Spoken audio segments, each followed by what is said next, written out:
카메라 보고 해야 되네요. 저 보고 하세요. 네. 저는 26살 김진산이라고 하고요. 인천에 삽니다. 이름은 최민욱이고요. 만으로 29살 청년입니다. 이름은 박혜숙이고요. 나이는 26살. 그리고 사는 곳은 강동구에 살고 있습니다. 저는 부산에 살고 있는 대학생 22살 장윤아라고 합니다. 네. 25살이고요. 인천 부평에 살고 있고 일용직 물류센터에서 일용직 아르바이트 하고 있습니다.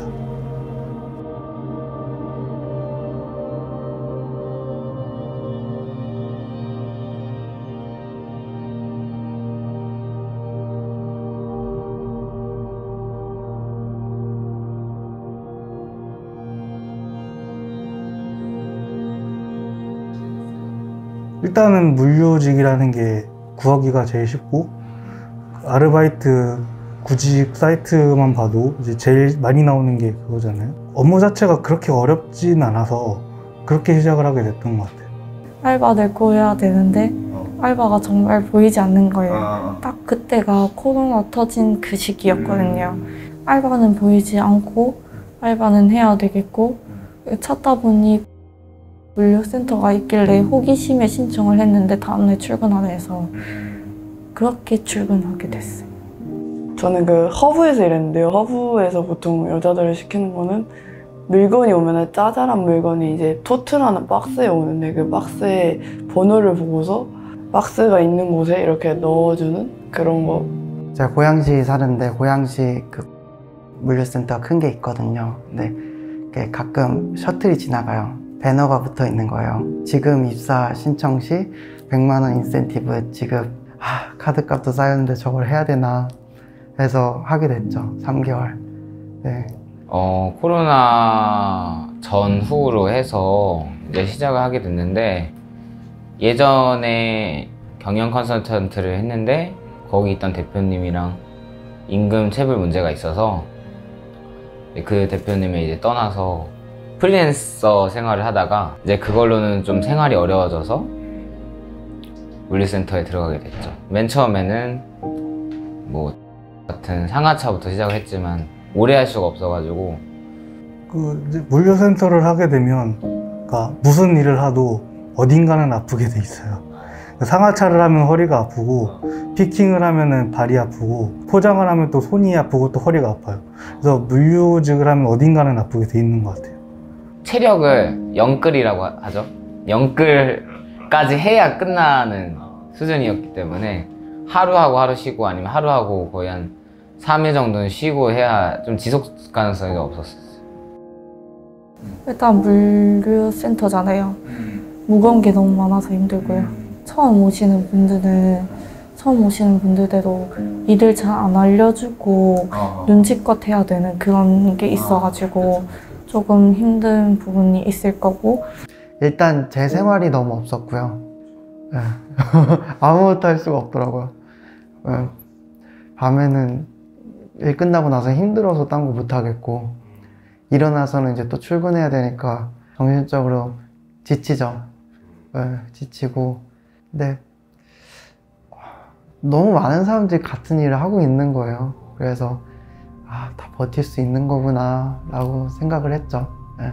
근데 들어보면은 진짜 사고가 많이 일어나긴 해요. 항상 이제 안전교육 때 어떤 사고가 일어났다 이런 거 예시를 많이 해요. 토트가 그 박스 상자인데 이렇게 물건 분류하는 상자? 거기에 머리를 부딪힌다거나 아니면 이게 그 박스 상자가 떨어져서 상한증은 주머니에 넣으세요. 근데 주머니에 안 넣고 하다가 레일에 낑겨가지고 상한증이, 그런 경우도 있고, 머리도 묶으세요 했는데 머리 안 묶어서 레일에 머리카락이 낑기는 경우가 있고. 물류센터가 생각보다 많이 좁거든요. 물건이 많이 들어가게 되면. 그럼 사람이 이동할 수 있는 동선이 제한돼 있고, 그리고 지게차가 이동할 수 있는 노선도 제한적인데 안에 신호등이 있는 것도 아니니까 그건 이제 알아서 눈치껏 서로 피해서 다녀야 되는 것 같아요. 알려주진 않아요? 뭐 위험할 수 있다 이런? 위험할 수 있다고 알려는 주긴 하는데, 이제 약간 그걸 위험하니까 알려준다기보다는 위험한 거 맞으니까 너가 알아서 조심해라? 약간 이런 느낌이기도 하고.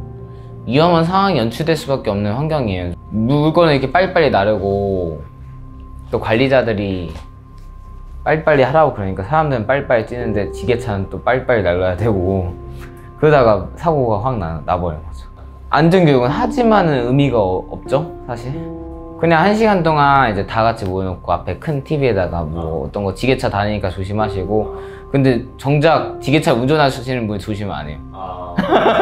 이전 이후가 좀 달라진 게 있어요, 일하는 3개월 정도 전에 이제 새로운 규칙이 생겼는데 마스크를 5초인가 10초 이상 벗으면 경고를 받고 경고를 3번 받으면 아예 전 물류센터 다 출입 금지돼요. 2주. 코로나19 폴리스라는 직무를 가진 분이 있어요. 그런 분들이 이제 수시로 돌아다니면서 특히 막 쉬는 시간이나 막 식당 같은 데 돌아다니면서 마스크 벗으셨네 이러면서. 확실히 코로나 전에 비하면은 물량이 조금 더 많아진 것 같아요. 아르바이트 구직 사이트만 봐도 확실히 인원을 더 많이 뽑는다는 게 느껴질 정도고, 근무 시간을 많이 요구하는 것도 많아졌다는 게 확실히 코로나 때문에 이제 물량이 많아진 것 같긴 해요. 코로나가 생기면서 그런 쪽 일자리들은 많이 죽고, 대신 이제 물류 일이 굉장히 커졌죠. 물류 일이 굉장히 커지면서 제가 또 들어가게 된 것도 있는 것 같고, 이건 좀 그냥 딴 말이지만 코로나 덕분에 변명이 되는 것 같아요. 내가 이렇게 그냥 유지하면서 살고 있는 게 친구들한테 얘기해, 코로나 때문에 하면서 그냥 이러고 있어. 그런 것도 있고. 관계가 좁아졌죠. 친구들도 많이 만나고 그런 성격이었는데 물류센터에 다닌다고 하는 것 자체가 친구들한테 알리기 싫었어요. 다른 애들은 다 뭐 회사 다니고 있고 그런데 나는 뭐 어떤 사람한테 배신당해서 물류센터 하고 있다 이런, 그래서 친구들도 안 만나게 됐고. 저는 솔직히 회사에서 일할 때가 좀 더 많이 힘들었는데, 그러니까 제가 좀 체격이 있다 보니까 사람들이 좀 무거운 걸 많이 들 수 있다고 생각을 해서 무거운 거를 많이 시키고 그런 것도 좀 불편한 거 있었고, 같이 일하는 아줌마가 제가 일을 못한다고 좀 때렸어요. 저를. 일을 못한다고. 네. 수직적인 느낌도 세고요. 불합리한 점들도 많고, 이걸 도대체 왜 하는지 모를 것 같다는 느낌도 들고, 이렇게 완장을 달고 근무를 하시는데 똑같은 일용직인 거죠. 사실 똑같은 일용직인데 어떤 권력을 가지고 있다고 착각을 하고, 왜냐면 그 사람이 출근부를 작성할 수 있는 그 권한이 있거든요. 이제 조금이라도 거슬리면은 다음날 출근이 안 된다, 그런 게 있었죠. 정규직 하시는 분들이랑 아르바이트생들이랑 조금 차별이 있다는 거. 그러니까 장갑 주고 뭐 이런 것들, 뭐 별게 아닐 수는 있지만 그런 거 갖고 차별받으면은 조금 이런 거 가지고 차별을 받아야 되나 싶기도 하고, 사람이 어떤 일을 하는데 어느 정도 숙련이 돼야 되고 그래야 좀 빨라지고, 근데 너무 빨리빨리를 많이 요구하는 것 같아요. 근데 사실 그러다 보면은 사고가 많이 나는 거고, 그러다 보면은 사람이 다치는 거고. 어쨌든 이제 먹고는 살 수 있어요. 뭐 물류를 하던가 뭐 알바를 하던가 뭐 해서 뭐 먹고는 살 수 있는데, 자기의 꿈을 하고 싶은 거를 진짜 할 수 있을까? 이게 가장 고민인 것 같아요. 그냥 자유롭게 말씀드리자면은 물류센터에 일하는 사람들이 불쌍했어요. 그러니까 청년들이 물류센터에 일한다는 게 좋은 경험은 아닌 것 같아요. 거기서 배울 수 있는 것들이 너무 없어요. 담배 만들고. 그 사람이 가지고 있는 100%를 뽑아내지 못했는데 이 사람 못한다고 자르고, 이런 경우가 되게 많은 것 같아요. 그냥 돈에 맞춰서 그냥 지금 이 돈이 필요하니까 이 사람을 대충 고용했는데 알고 보니까 안 맞으니까 잘라야겠다. 이런 일을 솔직히 나한테 시켰으면 좀 더 잘할 수 있는데 이걸 안 시키고 이걸 시켰다. 그런 데서 조금 자괴감을 많이 느끼는 것 같아요, 저는 스스로. 물류센터에서 일하고 하면서 되게 힘든 사람들을 많이 봤거든요. 근데 그런 사람들을 보면서 그냥 이 나라가 되게 좋은 나라일까라는 생각도 들었고. 저는 우울증 공황장애 오고 그랬어요. 예. 그러니까 컨설팅 하다 갑자기 확 내려간 느낌이라서 그 갭 차이를 인정을 할 수가 없었던 거예요. 그리고 여기서 과연 벗어날 수 있을까? 이게 제일 힘들었던 것 같아요. 이렇게 하루 이틀 나가는 게 솔직히 제가 개인적으로 생각해도 별로 좋은 것 같지는 않아요. 다른 일을 알아보는 것보다는 이게 어느 정도 보장이 돼 있으니까 나가는 거긴 하지만 그래도 좀 다른 또 괜찮은 데 있으면 가고 싶다라는 생각은 항상 가지고 있죠. 희생된 거는 최저시급보다 돈 더 주고 야간 수당 챙겨주고 주일 수당 많이 챙겨주고 서대보험 넣어주고 편안한 일자리가 제일 이상적인데 그건 불가능하지 않을까 생각해요.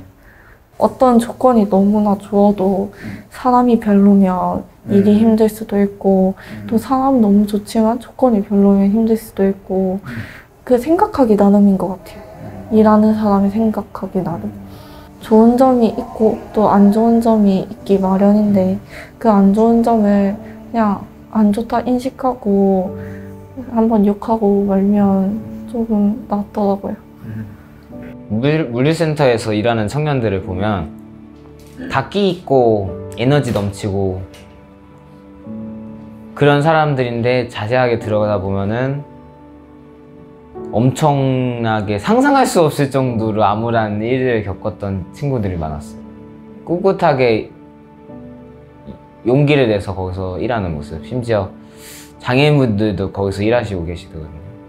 사실 그런 것들을 보면서 저는 제가 막 자살 시도를 하고 그냥 어떻게 보면 앞으로 일어날 수 있는 수많은 일 중에 하나인데 거기서 삶을 포기하겠다는 생각이 든 자체가 저거 정말 우습더라고요. 이렇게 열심히 일하는 사람들이 그렇게 일하고자 하는 열정을 어른들은 열정페이로 그냥 만들어버리고 진짜 아무것도 아닌 걸로 만들어버린다는 게 너무 안타까웠어요. 이 사람들이 조금 더 안정된 일자리를 가질 수 있는 곳이 있으면 참 좋을 텐데 라는 생각을 많이 저도 일하면서 했던 것 같아요.